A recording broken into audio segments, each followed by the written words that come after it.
In ancient times, they didn't have controlled room temperatures.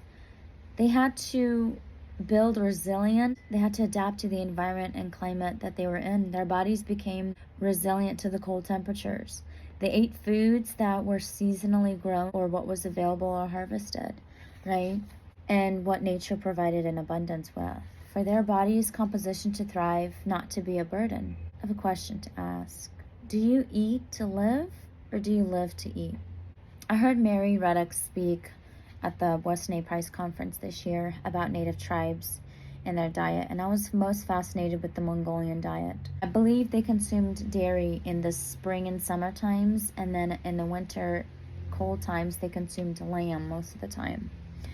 We know that in the Vikings' descendants, typically we can identify them with pale skin, with orange or strawberry hair color, and we know that they do best in climates that are cold. Their native diet are oily fish, protein, etc.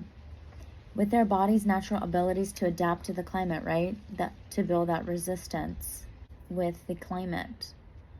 Come to think of it in biblical perspective, the Israelites possessing the promised land, confiscating it from the enemies, the Canaanites, the Perizzites, the Hittites, the Girgashites, etc. I'm curious. To me, this sounds a lot like America, right? The freedom state.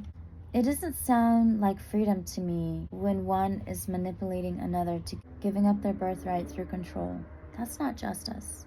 A manipulated way into covering up the truth for control. I'll name a few. Take a look at the vaccine mandates, right?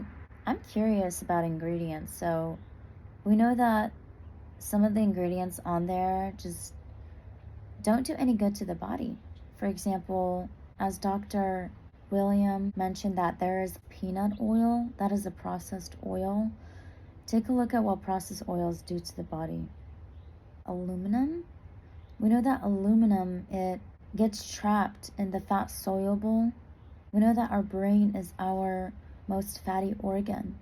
Take a look at how much autism rates are spiking up, and dementia and Alzheimer's. So that's a really interesting concept. The other thing I would like to talk about is corrupt food system. There's a whole lecture about that. You can read more about that. I really enjoyed reading Dr. Natasha Campbell-McBride's book. It's the Green Book. I believe it's called Vegetarianism Explained.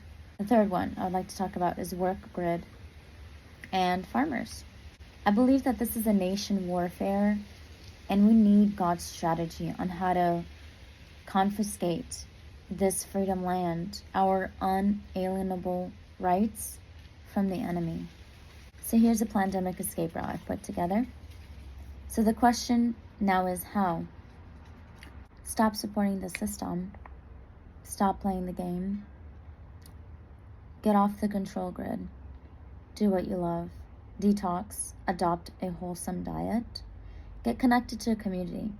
I'm a Weston A. Price chapter leader in my community.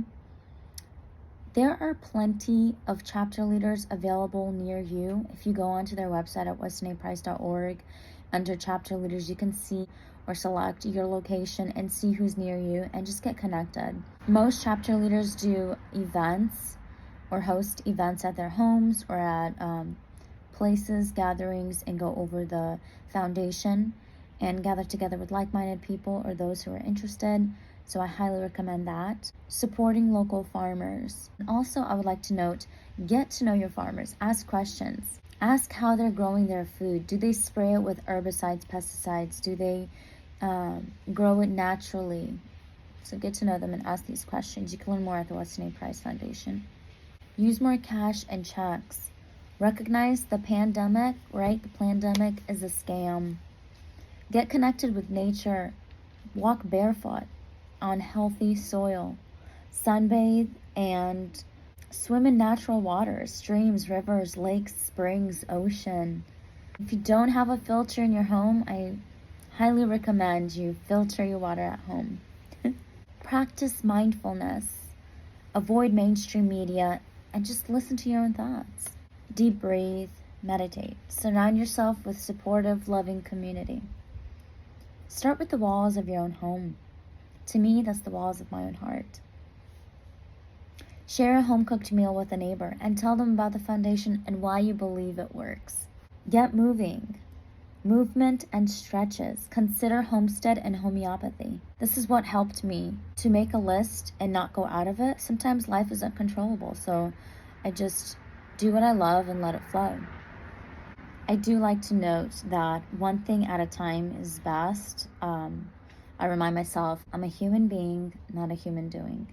And then lastly, ask, how can I help? Some farmers appreciate finances to sustain their farms, while others appreciate helping hands to de-weed their garden or a word of mouth. I believe that real change starts within.